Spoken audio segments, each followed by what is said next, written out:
Bismillahirrahmanirrahim. Alhamdulillah. Wassalatu wassalamu ala rasulillah wa ba'd. Урматтуу жамаат, урматтуу момун мусулман бир туугандар, Аллах Таала туткан орозоңуздарды кабыл кылган болсун, жана окуп жаткан таравих намаздарыңыздарды, жана жакшы иштериңиздерди Аллах Таала кабыл кылсын. Бүгүнкү орозо тууралуу боло турган сабагыбызда биз сухур жана ифтарлык тууралуу, ооз ачуу тууралуу сөз кылабыз. Мына ушул эки маселеге кыскача токтолобуз. Сухур бул эрте менен ошол саарлык жегенге, ооз жапканга, мындайча айтканда, туруу бир нерсе жеш. Эми сухур тууралуу сөз кыла турган болсок, бул нерсе өз ичине үч нерсени өз ичине камтыйт. Биринчиси эрте менен сухурлук кылуу, бул истихбаб, мындайча айтканда мустахаб. Сухурдун мустахаб экени тууралуу Ибн Кудама рахимахулла айтат, алымдар ортосунда хилафты, карама-каршылыкты, карама-каршы бир кайчы пикирди билбейбиз дешет. Биттифакул улама, бардык уламалардын тең пикирине көрө, бардык уламалардын пикирине көрө, келишимине көрө, сухур мустахаб экен. Имам Навави жана Ибн Муздир рахимахумуллар ижманы зикир кылышкан дейт. Важип эмес, бирок мустахаб. Жакшы, эрте менен туруп бир нерсе жесеңиз жакшы. Буга бул тууралуу хадистерди келтиребиз. Анас ибн Малик радияллаху анху qala an-nabiy sallallahu alayhi wasallam. Анас ибн Малик радияллаху анхудан риваят кылынат, пайгамбар саллаллаху алейхи вассалам айтты: "Тасаххару fa inna fi as-suhuri baraka." Эрте менен саарлык кылгыла деди. Эрте менен сухурлук кылгыла, албетте сухурлукта береке бар дейт. عن عمرو ابن العاص رضي الله عنه أن رسول الله صلى الله عليه وسلم قال. عمرو ابن العاص'tan rivayet kılınat. Çındığında Allah'tan elçisi sallallahu aleyhi ve sellem aytты: "Faslu ma beyne siyamina ve siyam ehlil kitab akletus sahar." Bizdin orozobuz menen ahli kitaptın orozosunun bölüp turgan nerse, ayırmalap turgan nerse, ajratıp turgan nerse akletus sahar, erте менен саарлык кылуу, мындайча айтканда сухурлук кылуу. Сухур деп ошо арабчасын айтат. Пайгамбарыбыз саллаллаху алейхи вассалам эрте мененки ошол таңкы убакытта туруп тамактанууну, ушул тамакты, мына ушул жешти берекелүү деп атады. Абу Саид ал-Худри радияллаху анхудан төмөнкү хадис риваят кылынат: "Ас-сухуру куллуху баракатун фала тад'уху." Ошол сухурлуктун баарысы береке, аны таштабагыла деди. "Валау ан яжра'a ахадукум жур'атан мин ма." Кала берсе силерден бирөөңөр бир култум суу болса дагы эрте менен ошол таңкы убакытта туруп, ошол ооз жабар убакытта туруп бир нерсени бир култум болса дагы суу ичсин деди. Бир култум суу менен болсо дагы саарлык, мындайча айтканда сухурлук кылсын деди. "Фа инналлаха азза ва жалла ва малаикатаху юсаллуна алал мутасаххирин." Чындыгында Аллах Таала жана анын периштелери ошол саарлык кылуучуларга, мындайча айтканда сухурлук кылгандарга истигфар айтышат, мындайча айтканда салават саламдарды айтышат дейт. Аларды кечирет, аларга истигфар айтышат деген мааниде, юсаллуна деген. Бул биринчиси. Экинчиси, бул сухурдун берекелүү экендигине мына ушул хадистер далил. Экинчи эми сухурдун убактысы. Качан болот? Сухурдун убактысы ичине кечиктирип алып барып жагыш керек болду. Зайд ибн Сабиттен келген хадисте: "Тасаххарна ма Расулиллахи саллаллаху алейхи вассалам, thumma qumna ila as-salati qultu kam baynahuma." Qala qadru qira'ati 50 aya. Biz пайгамбарыбыз саллаллаху алейхи вассалам менен бирге сухурлук кылдык дейт. Анан намазга турдук. Ошол экөөнүн ортосунда мен айтамын, убакыт намаз менен ошол сухурлуктун ортосундагы убакыт 50 аят окуганчалык эле дейт.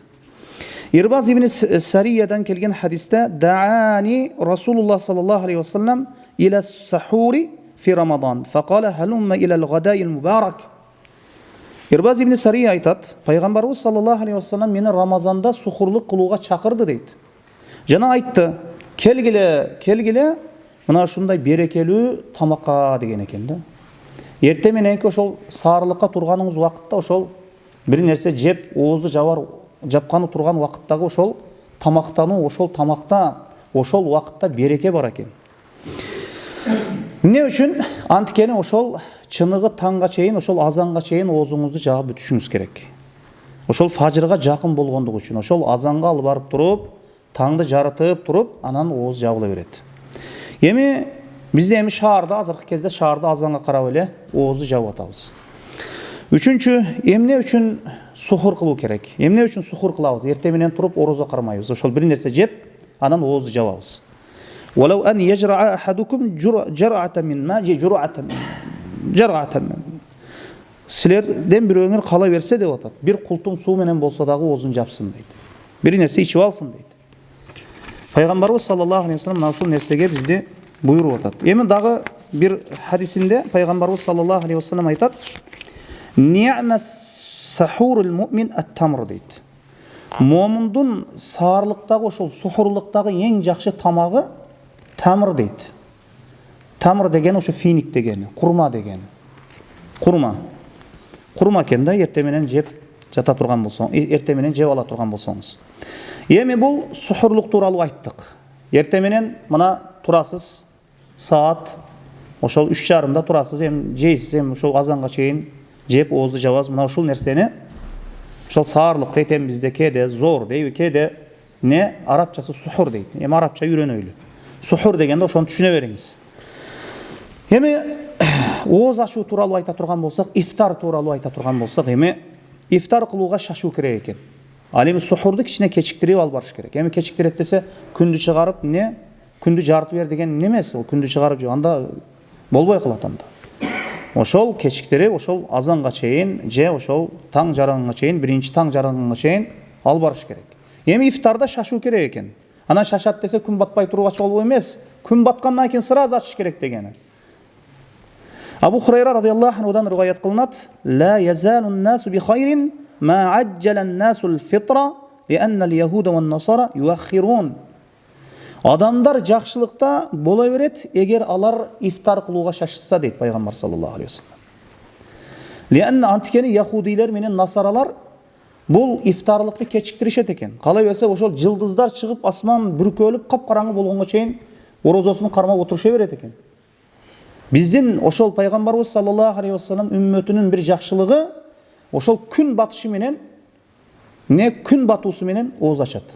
Эми бизде азыркы кезде шаарда азанга карап калганбыз, мечиттердеги азан менен ооз ачабыз. Эми айылда болсоңуз, бир талаада болсоңуз, же бир бийик үйдүн үстүндө болсоңуз, же бийик бир жерде болсоңуз, же тоодун үстүндө болсоңуз, күндүн анык батып жаткандыгын көрсөңүз ача бересиз азанга карабай. Күн баттыбы? Күндүн баткандыгын көрдүңүз, ошол күн турган ошол эмек кирип кетти, бүттү, ооз ачылды. Анткени Аллах Таала Кур'ан-ы Каримде күн батканга чейин тыйылгыла деген жеп ичүүдөн жана шахваттан. Абдулбар рахимахулла сухур айтат. Сухурду кечиктирип, ифтарды эртелетүү, ошо күн батуусу менен ачуу, бул тууралуу келген хадистердин барысы мутаватир даражасына жеткен дейт. Мутаватир деген эң сахих хадистер. Эми күн батуусу менен ачуу керек экен. Сахил ибн Саидтен келген хадис бар экен. لا تزال أمتي على سنتي ما لم تنتظر بفطرها النجوم. Пайгамбарыбыз саллаллаху алейхи вассалам айтат: "Менин үммөтүм менин сүннөтүмдө бара берет" дейт, кала берет дейт. Эгер алар ошол фитрды, ошол ифтарлыкты ошол жылдыз чыкканга чейин күттүрүп отурушпаса дейт. Жылдыз чыкканга чейин күттүрүп отуруп бул жакшылык эмес. Ошондуктан күн батуусу менен Ахлу сунна вал жамаа ошо пайгамбарыбыздын үммөтү күн батуусу менен оозду ача берет. Эми оозду ачканда эмне менен ачуу керек?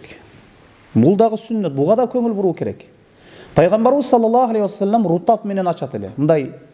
Мындайча айтканда, жаңы бышкан курманы үзүлүп, эми эле кургай элек курманы бизге эми кургагандары келет көбүнчө. Кургап, ошол эми болгону экспорт болуп, ошо кургап эми болгон финик курмалар келет. Аны тамыр деп коет. Эми рутап дегени эми жаңы бышкан курма менен пайгамбарыбыз саллаллаху алейхи вассалам ошол финик менен оозун ачат эле. Эгер андай курма рутап болбосо, анда тамыр менен ачат эле. Тамыр деген мына азыр биз ооз ачып турабыз. Ошо кургаганы тамыр менен, тамыр болбосо суу менен оозун ачат эле. Анан шайтан ушундай сүннөттү жок кылганга, мусулмандардын ичинен сүннөттү кетиргенге аракет жасайт. Кээ бирлер туз менен ачат. Туз менен ачуу деген нерсе келгенби бир хадистерде? Жок, андай эмес, келген эмес.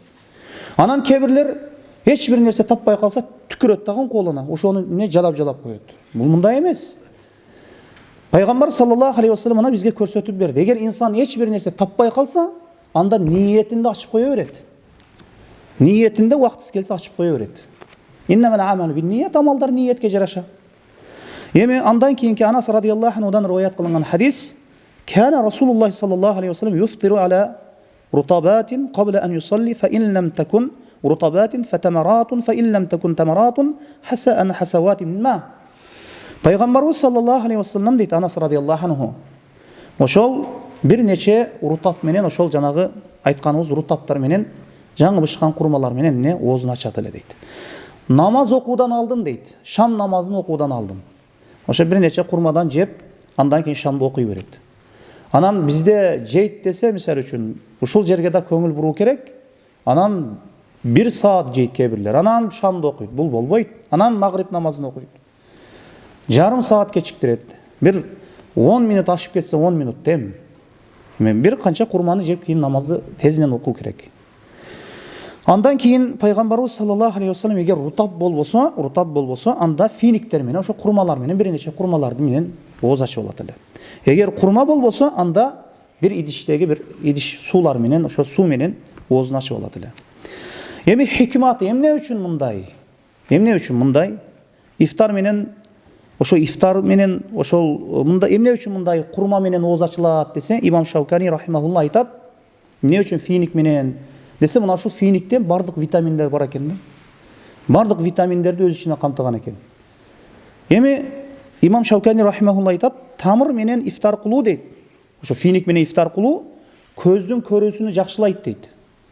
Көздүн көрүүсүнү жакшылайт дейт.